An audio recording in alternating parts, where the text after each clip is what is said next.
নমস্কার বন্ধুরা।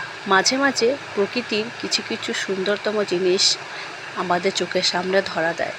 যেমন ধরা দিয়েছে আজকে এই ফড়িংটা, একদম কালারফুল, হালকা হলদে কালার, কি সুন্দর অপরূপ লাগছিল। যখন ছেলেকে নিয়ে স্কুল থেকে ভেতরেও ঢুকিনি, ঘরে বাইরে গেটের সামনে দাঁড়িয়ে আমি শুধু পর্যবেক্ষণ করছিলাম ওর দোল খাওয়াটা। আমার জামা কাপড় মেলা যে দড়িটা, সেটা দোল খাচ্ছিল আর ও দুলছিল আর কি।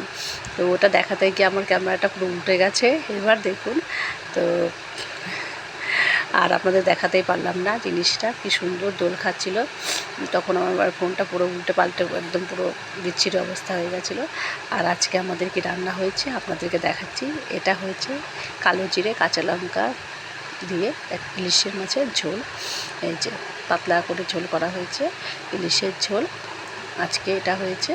ছোটো ছেলে ভীষণ পছন্দ করে, আর বর্ষার মরশুমে ইলিশটা বেশ ভালোই লাগে খেতে। কবির ভাষায় খিচুড়ি ইলিশ মাছ ভাজা ভালোই লাগে।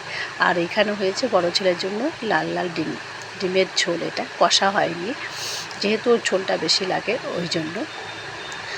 আর একটা মাছ এটা তুলে রাখা হয়েছে টিফিন বক্সে। আর এইখানে হয়েছে, এটা হচ্ছে লোটে মাছের ঝুনো চচ্চড়ি। এটা আমার এক বান্ধবী পাঠিয়েছে, আলু দিয়ে করেছে, পেঁয়াজ আদা রসুন দিয়ে বেশ ভালো করে কষিয়ে রসিয়ে করা হয়েছে, তো খুব সুন্দর। আর ইলিশের ঝোলটা তো ব্যাপক হয়েছে, খেতে দারুণ হয়েছে। আমি খাওয়ার পরে আপনাদেরকে জানাচ্ছি, খুব ভালো হয়েছে ঝোলটা খেতে। মনে হচ্ছিলো শুধু ঝোলটা দিয়ে ভাত খাওয়া হয়ে যায়। আর এই যে আমার গাছের যে